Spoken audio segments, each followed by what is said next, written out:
Paris 15, juin 2025, 14h30.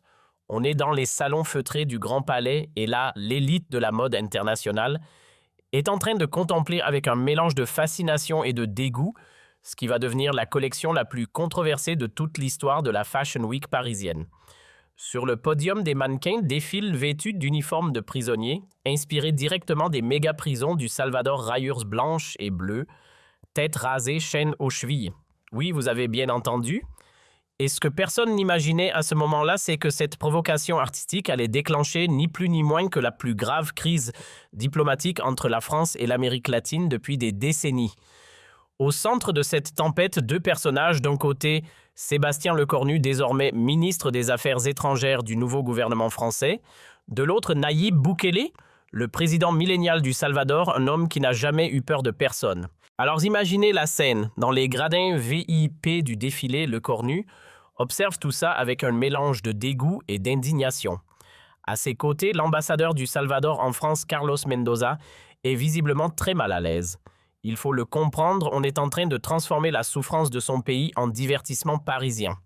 Lecornu se penche vers lui et murmure « Monsieur l'ambassadeur, j'espère que votre gouvernement comprend que la France ne peut pas cautionner cette mise en scène de la répression. »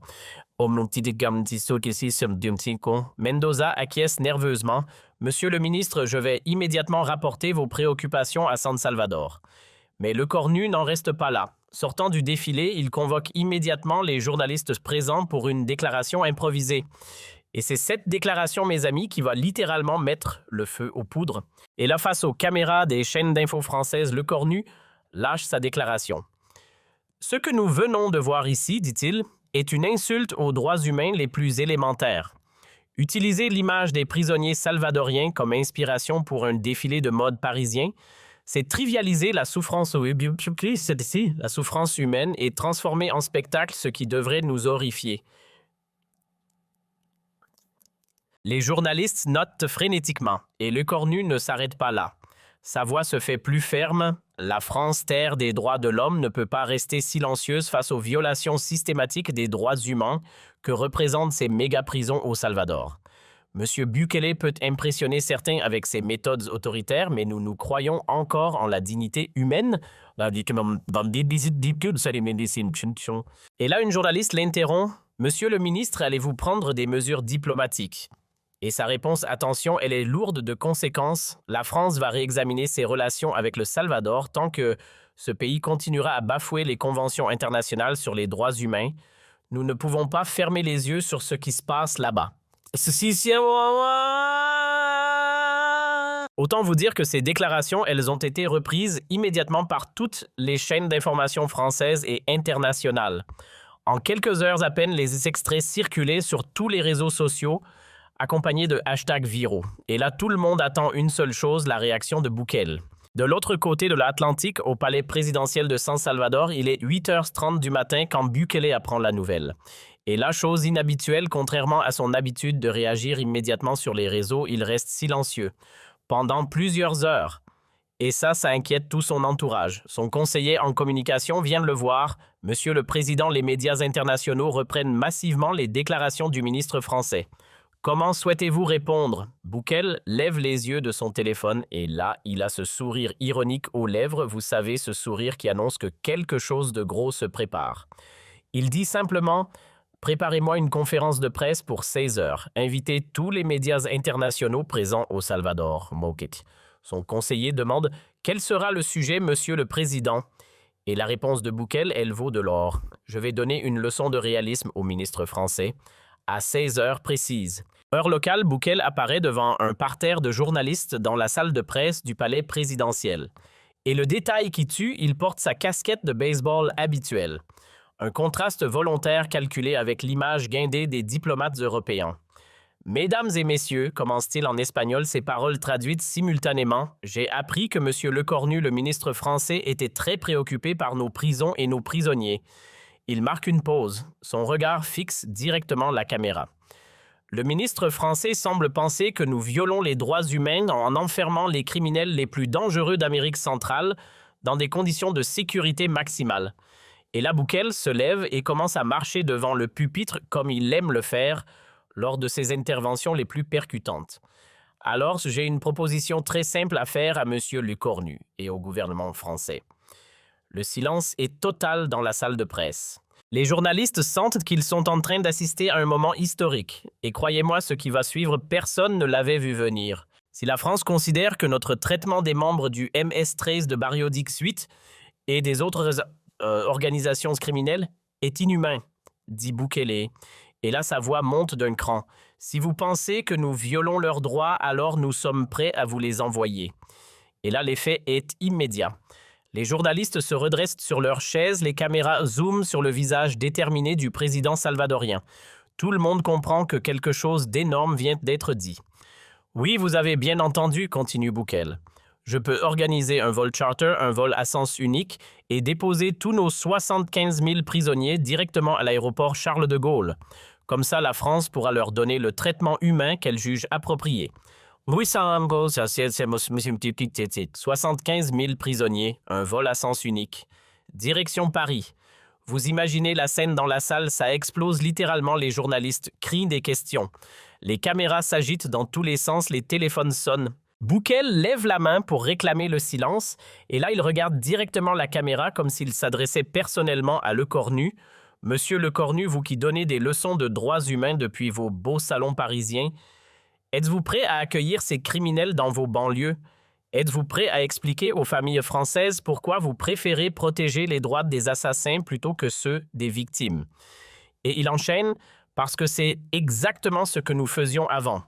Nous respections les droits humains de ces criminels. Et vous savez ce qui se passait? Ils tuaient 105 personnes par jour au Salvador. 105 personnes par jour, monsieur le ministre français. Bukele revient vers le pupitre, ses mains posées fermement sur le bois, et il lâche le coup final. Alors voici ma proposition officielle au gouvernement français, si vous voulez. Ces prisonniers, ils sont à vous. Je peux les mettre dans un avion demain matin. Mais ne venez plus jamais me donner de leçons sur les droits humains quand vous n'avez jamais eu à faire face à ce que nous avons vécu. Et là, mes amis, on est face à un moment absolument historique. Personne n'avait jamais osé répondre comme ça à un ministre français. Et là, un journaliste crie depuis la salle, « Monsieur le Président, êtes-vous sérieux? Allez-vous vraiment envoyer vos prisonniers en France ?» Bukele sourit. Ce sourire mi-ironique, mi-déterminé qui est devenu sa marque de fabrique.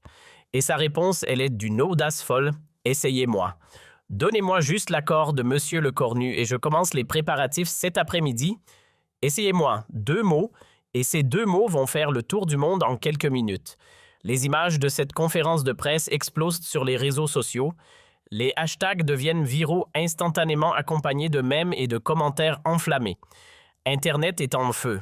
Pendant ce temps, à Paris, il est 23 heures. Lecornu est réveillé par son chef de cabinet qui débarque en catastrophe. Monsieur le ministre, le président Bukele vient de vous proposer publiquement d'envoyer 75 000 prisonniers en France. Les réseaux sociaux sont en ébullition. L'Élysée demande des explications. Imaginez la scène, Lecornu, encore en pyjama dans son appartement ministériel, regarde les extraits de la conférence de presse sur son téléphone. Il ne peut pas être sérieux. Si monsieur le ministre, et ses déclarations font déjà la une de tous les médias latino-américains, il est en train de devenir un héros populaire. Et là, Lecornu comprend. Il comprend immédiatement qu'il vient de commettre une erreur majeure. En s'attaquant à Bukele, il a déclenché une riposte qu'il n'avait absolument pas anticipée. Le président salvadorien vient de retourner complètement la situation en le mettant face à ses propres contradictions. Le lendemain matin, c'est la tempête médiatique. L'affaire domine tous les journaux français. Les grands quotidiens titraient tous sur cette crise diplomatique inattendue. Certains parlaient de provocation, d'autres analysaient le choc entre la diplomatie française et le populisme latino-américain. D'autres encore posaient la question. Qui a raison dans cette histoire? Et de son côté, Bukele, qu'est-ce qu'il fait? Il continue d'alimenter le feu. Tweet après tweet, il pilonne. « Monsieur Lecornu, nous attendons toujours votre réponse. L'avion est prêt. Vos banlieues sont-elles prêtes? » Puis, la France qui donne des leçons au Salvador sur les droits humains, c'est comme si la Corée du Nord donnait des leçons de démocratie à la Suisse. Et encore, message personnel à Monsieur Lecornu, venez passer une semaine dans nos prisons. Après, on rediscutera des droits humains. Chaque message est relayé massivement, générant des vagues de commentaires et de mèmes. L'opinion publique internationale se divise clairement. D'un côté, les défenseurs des droits humains soutiennent Lecornu. De l'autre, une majorité grandissante admire la répartie de Bukele. Et pendant ce temps, dans son bureau du Quai d'Orsay, le Cornu tente de limiter les dégâts. Il convoque une réunion de crise avec ses conseillers diplomatiques. Mais la question, c'est comment répondre à quelqu'un qui transforme chaque échange en spectacle viral. Et dans son bureau, le directeur de cabinet de Le Cornu lui explique la situation. « Monsieur le ministre, nous devons répondre rapidement. Le silence est interprété comme une faiblesse. » Il lui transmet la recommandation de l'ambassade à San Salvador, une désescalade. L'idée serait de préciser que les critiques portaient sur le défilé parisien, pas sur la politique salvadorienne. Le Cornu secoue la tête. C'est trop tard pour reculer. Cela paraîtrait lâche. Et là, au lieu de choisir la sortie de secours qu'on lui tendait, il décide de faire exactement l'inverse. Nous allons hausser le ton, préparez-moi une déclaration ferme sur les valeurs démocratiques. Et c'est là qu'on voit l'erreur stratégique. Parce que quand votre adversaire vous entraîne dans un combat médiatique et que vous êtes en train de perdre, la dernière chose à faire, c'est d'en rajouter. Mais Le Cornu ne l'a pas compris. L'après-midi même, il organise sa propre conférence de presse au Quai d'Orsay. Face aux journalistes français et internationaux, il adopte un ton solennel. La France ne se laissera pas intimider par les provocations de dirigeants autoritaires.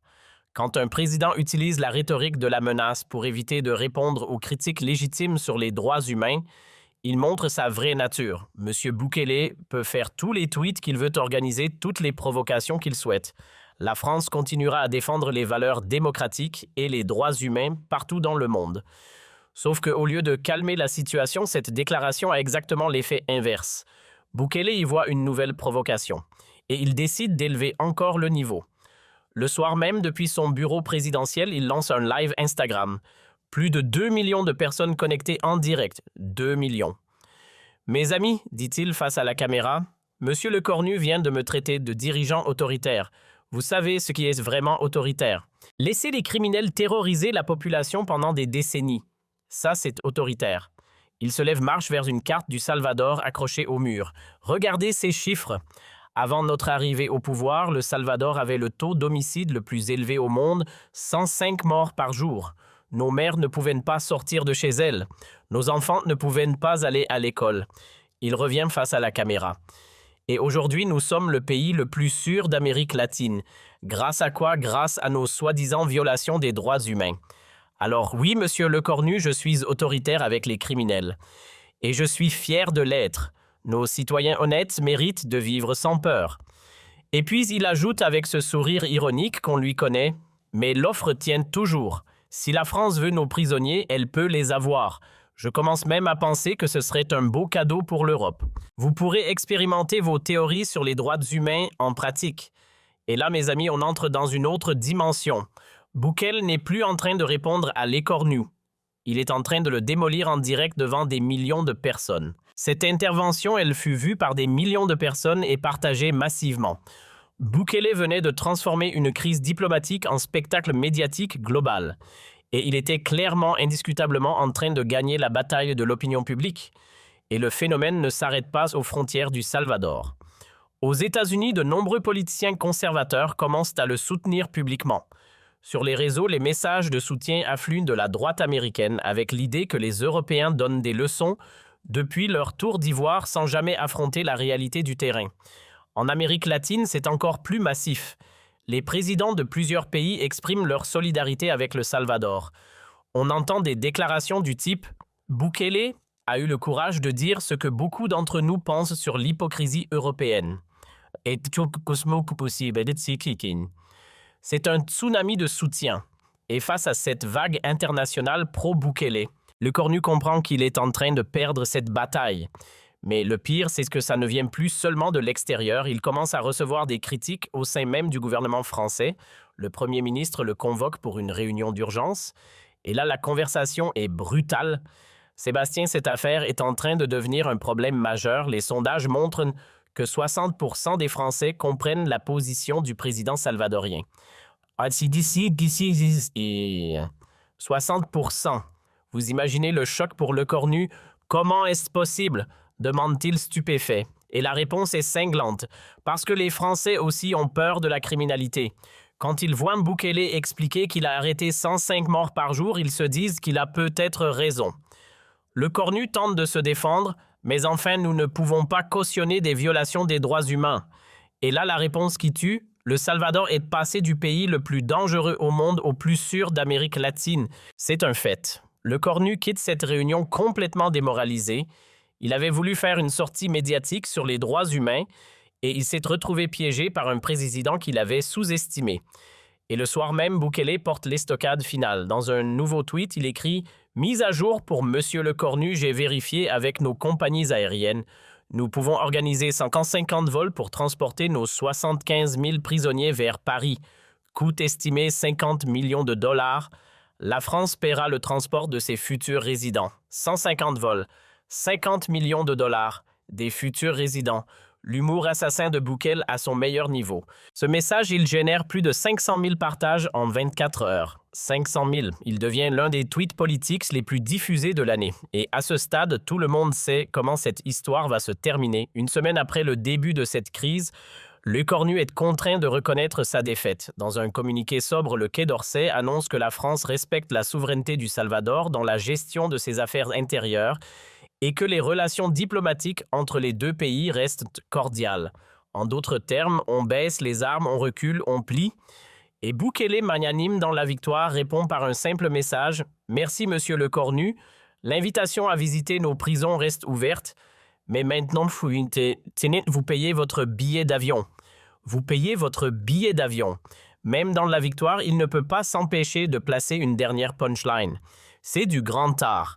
Cette affaire marque un tournant dans la carrière de Le Cornu. Pour la première fois depuis sa montée en puissance politique, il avait été publiquement humilié par un adversaire qu'il avait sous-estimé. Et pour Bukele, c'était une victoire totale. Il avait non seulement repoussé les critiques françaises, mais il était devenu une star internationale admirée par des millions de personnes qui voyaient en lui un leader capable de tenir tête à l'establishment européen. Mais attendez, parce que vous pensez que l'histoire est terminée? Pas du tout. Ce que ni Le Cornu ni Bukele n'imaginaient, c'est que cette guerre des mots allait avoir des conséquences bien réelles sur le terrain. 3 jours après la défaite diplomatique de Le Cornu, un événement complètement inattendu relance totalement la situation. À l'aéroport Charles de Gaulle, un vol en provenance de San Salvador atterrit avec à son bord 47 ressortissants salvadoriens expulsés de France pour diverses infractions. Jusque-là, rien d'extraordinaire. C'est une procédure administrative habituelle. Sauf que l'un des expulsés, un certain Carlos, surnommé El Flaco, déclare aux journalistes salvadoriens venus couvrir l'arrivée « Merci, Monsieur Le Cornu, de nous avoir renvoyés chez nous. Maintenant, on sait ce que pense la France des Salvadoriens. » Et là, Bukele, toujours à l'affût d'une opportunité médiatique, saisit immédiatement l'occasion. Parce que ce qui vient de se passer, c'est de l'or en barre pour lui. Et là, Bukele organise une conférence de presse directement sur le tarmac de l'aéroport de San Salvador. Sur le tarmac, il accueille personnellement les expulsés devant les caméras du monde entier. « Regardez cette ironie », déclare-t-il face aux caméras. « Monsieur Le Cornu critique nos prisons, mais il nous renvoie ses propres criminels. La France expulse, mais c'est nous qui serions les violateurs des droits humains. » Et là, il fait un truc absolument incroyable. Il se tourne vers Carlos Menotte entre 2 policiers salvadoriens et il commence à l'interviewer en direct. « Carlos, dis-moi comment étaient tes conditions de détention en France ?» Et Carlos, avec un sourire narquois, répond « Monsieur le Président, en France, j'avais ma propre cellule. La télévision 3 repas par jour et je pouvais appeler ma famille tous les jours. » Bukele fait mine d'être étonné. « Ah, vraiment, et maintenant que tu es chez nous?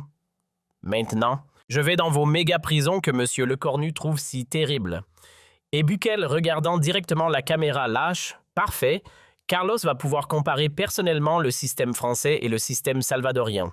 Je propose à Monsieur Le Cornu de venir interviewer Carlos dans 6 mois pour voir lequel des 2 systèmes l'a le mieux réhabilité. » C'est du génie, du pur génie médiatique. Il vient de transformer une simple expulsion administrative en arme politique. Cette séquence filmée en direct et diffusée sur toutes les chaînes du Salvador fait sensation. Bukele venait encore une fois de retourner la situation, transformant les expulsions françaises en nouvelle occasion d'attaquer Le Cornu. Et à Paris, dans son bureau du Quai d'Orsay, Le Cornu regardait ces images avec un sentiment d'impuissance grandissant. « Comment fait-il » demanda-t-il à ses conseillers. « Comment arrive-t-il à transformer chaque situation à son avantage? Et la réponse de son directeur de la communication résume tout. Monsieur le ministre Bukele maîtrise parfaitement les codes de la communication moderne. Il transforme la politique en spectacle permanent. Et c'est exactement ça le problème. Le cornu jouait aux échecs, Bukele jouait sur TikTok. Et devinez qui gagnait. Et nous, que pouvons-nous faire? Demande le cornu. Et la réponse de son équipe est glaçante. Rien. Chaque fois que nous répondons, nous tombons dans son piège. Il nous entraîne sur son terrain. Mais le cornu n'est pas homme à baisser les bras facilement, et il faut lui reconnaître ça. Il décide de changer complètement de stratégie. Puisque le terrain des réseaux sociaux est perdu, il va porter le débat là où il pense avoir l'avantage, les institutions internationales. Le lendemain, lors d'une session du Conseil des droits de l'homme des Nations unies à Genève, le cornu prononce un discours remarqué sur les dérives populistes en Amérique latine. « Mesdames et messieurs les délégués, déclare-t-il depuis la tribune, nous assistons aujourd'hui à une remise en cause dangereuse des valeurs universelles des droits humains par certains dirigeants qui utilisent la communication digitale pour légitimer l'illégitime. Ils ne nomment pas explicitement Bukele, mais tout le monde comprend.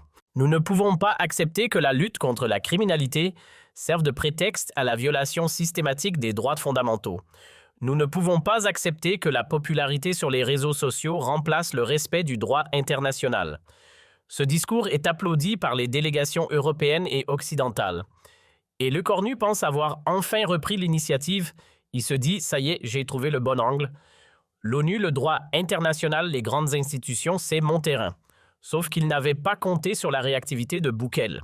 Quelques heures seulement après le discours de Genève, le président salvadorien organise une session spéciale du Parlement de son pays, une session extraordinaire convoquée uniquement pour répondre à Le Cornu. L'homme ne laisse rien passer. « Monsieur Le Cornu vient de m'accuser devant l'ONU de violer les droits humains », déclare Bukele devant les députés réunis. « Je vais lui répondre avec des chiffres, des vrais. » Il se dirige vers une grande écran installée spécialement pour l'occasion. Et là, il déroule les statistiques officielles. Avant notre politique de sécurité, 105 homicides par jour au Salvador, après 5 homicides par jour. Il fait défiler d'autres graphiques extorsion, en moins de kidnapping, en moins de viols, en moins de cambriolage, en moins. Les chiffres parlent d'eux-mêmes. Puis, il se tourne vers les caméras. « Monsieur Le Cornu, expliquez-moi, qu'est-ce qui viole le plus les droits humains? Enfermer des criminels dans des prisons sécurisées ou laisser ces criminels tuer 105 personnes par jour. » Et là, il sort une image qui frappe tout le monde. 105 morts par jour, monsieur le ministre français.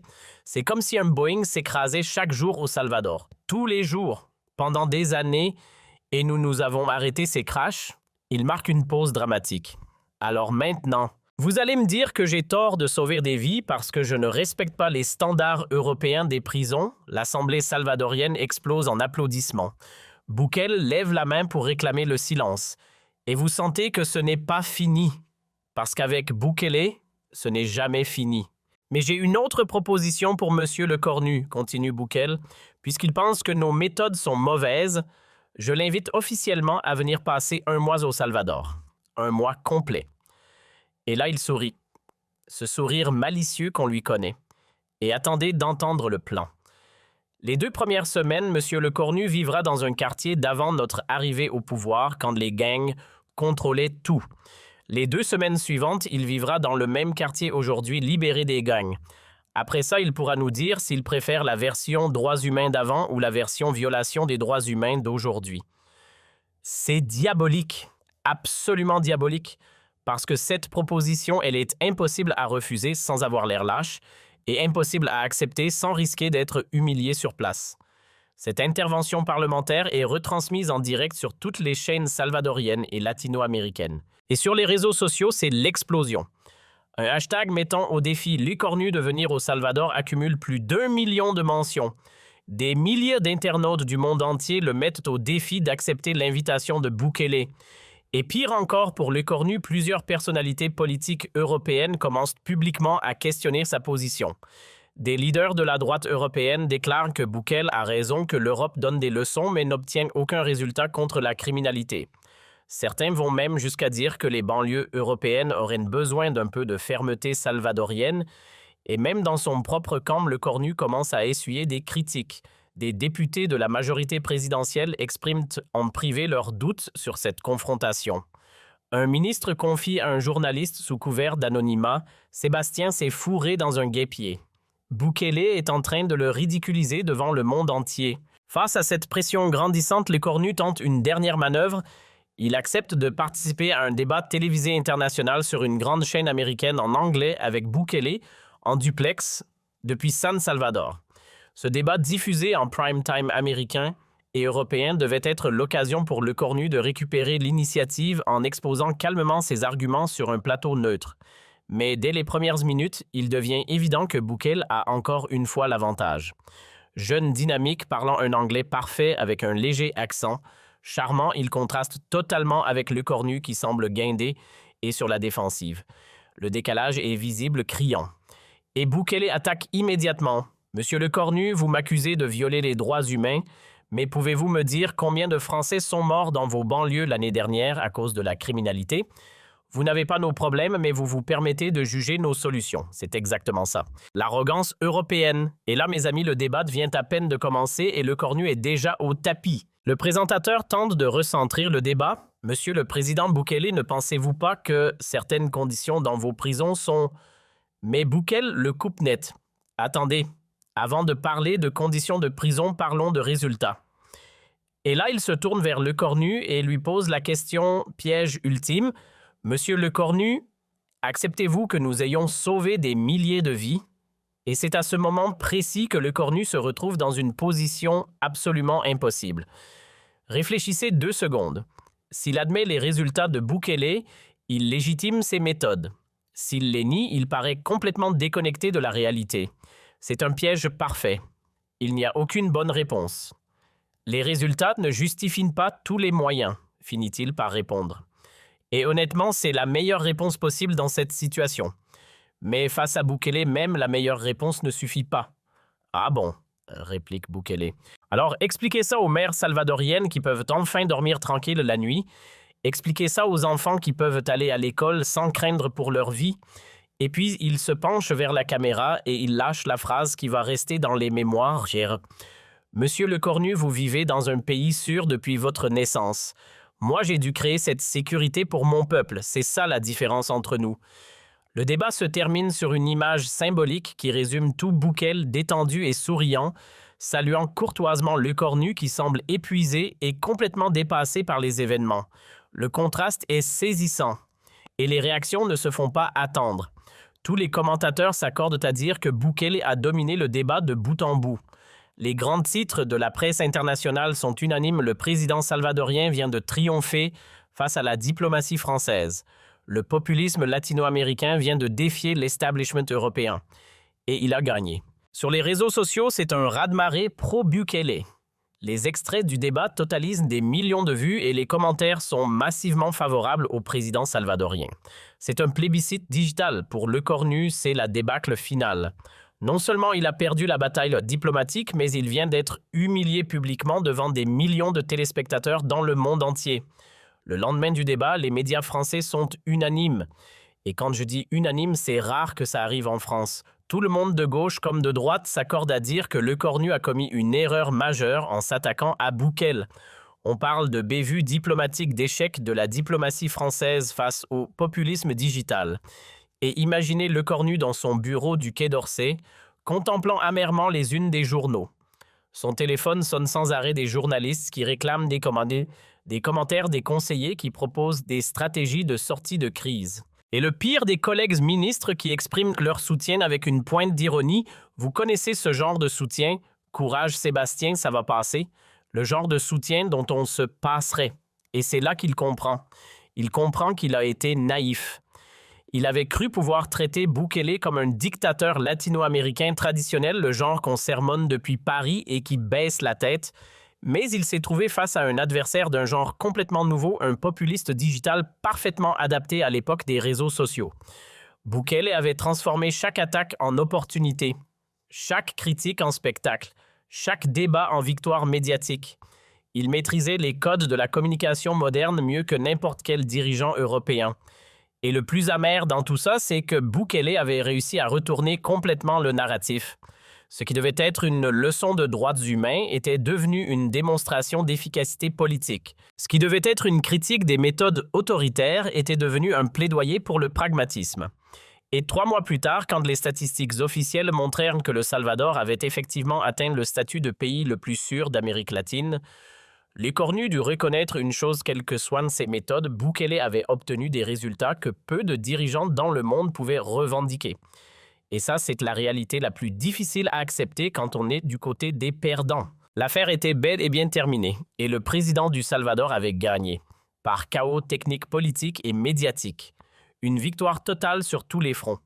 Et surtout, Bukele avait prouvé quelque chose de fondamental, que dans l'ère digitale, un petit pays pouvait tenir tête aux grandes puissances, qu'un leader charismatique pouvait défier l'establishment international et qu'avec les bons outils de communication, David pouvait encore battre Goliath. C'est la leçon de cette histoire. Pour Lecornu, cette leçon resterait gravée à vie dans sa mémoire. On ne sous-estime jamais un adversaire qui maîtrise parfaitement son époque. Mais attendez, parce que l'ironie du sort, elle n'en avait pas fini avec Lecornu. 6 mois après cette débâcle diplomatique, le 15 décembre 2025, l'Organisation des États américains publie son rapport annuel sur la sécurité en Amérique latine. Et devinez quoi, le Salvador est officiellement devenu le pays le plus sûr de la région, avec un taux d'homicide inférieur à celui de nombreux pays européens, y compris, et c'est là que ça fait très mal, y compris la France. Et plus embarrassant encore, le rapport souligne que les méthodes controversées de Bukele ont produit des résultats sans précédent dans la lutte contre la criminalité organisée. Autrement dit, l'organisation dont la France est membre observateur venait de légitimer indirectement les politiques que Lecornu avait dénoncées. L'ironie est absolument cruelle. Et Bukele, fidèle à lui-même, ne rate pas l'occasion de savourer cette victoire. Dans un tweet qui fait sensation, il écrit « Rapport officiel, le Salvador est le pays le plus sûr d'Amérique latine. Message personnel à Monsieur Lecornu, merci d'avoir contribué à notre popularité internationale. » Un hashtag remerciant ironiquement le ministre français devient viral, utilisé par des millions d'internautes pour le remercier d'avoir involontairement fait la promotion du modèle salvadorien. C'est l'humiliation ultime, ou du moins c'est ce qu'on croyait, parce que l'humiliation finale, la vraie, elle vient d'une source complètement inattendue. En janvier 2026, le maire de Marseille, confronté à une recrudescence de la violence dans les quartiers nord, déclare publiquement « Peut-être devrions-nous étudier les méthodes de Bukele au Salvador. Leurs résultats parlent d'eux-mêmes. » Un élu français, qui cite Bukele en exemple. Vous imaginez ce que Lecornu a dû ressentir à ce moment-là? Cette déclaration crée une tempête politique en France. Lecornu est contraint de réagir, mais à ce stade, ses déclarations sonnent creux, et tout le monde le sent. La France ne copiera jamais les méthodes autoritaires, déclare-t-il. Mais sa voix manque de conviction. C'est la déclaration d'un homme qui sait qu'il a perdu. Et Bukele, évidemment, ne peut pas s'empêcher de répondre avec son humour habituel. « Monsieur Lecornu, l'invitation est toujours ouverte. Marseille peut envoyer une délégation pour étudier nos méthodes. Formation gratuite incluse. » Formation gratuite incluse. L'homme est impitoyable. L'affaire avait pris une dimension telle qu'elle devint un cas d'étude dans les écoles de diplomatie du monde entier. Dans les plus grandes universités françaises, les étudiants analysaient l'échec de Lecornu comme l'exemple parfait de ce qu'il ne faut pas faire en communication diplomatique moderne. Imaginez ça, votre pire moment professionnel enseigné à des étudiants comme une leçon de ce qu'il ne faut surtout pas reproduire. Et push-up. Un an plus tard, quand Lecornu fut écarté du gouvernement lors d'un remaniement, beaucoup y virent de la conséquence directe de son humiliation face à Bukele. Le président salvadorien avait non seulement gagné la bataille médiatique, mais il avait également contribué à la chute politique de son adversaire français. Dans son discours d'adieu du Quai d'Orsay, Lecornu ne mentionna jamais cette affaire, pas un mot. Mais tout le monde savait qu'elle avait marqué le début de la fin de sa carrière ministérielle. C'était l'éléphant dans la pièce que personne n'osait nommer. Bukele, quant à lui, était devenu une star internationale. Invité dans les grandes universités américaines, consulté par des dirigeants du monde entier, il incarnait le nouveau modèle du leader digital efficace.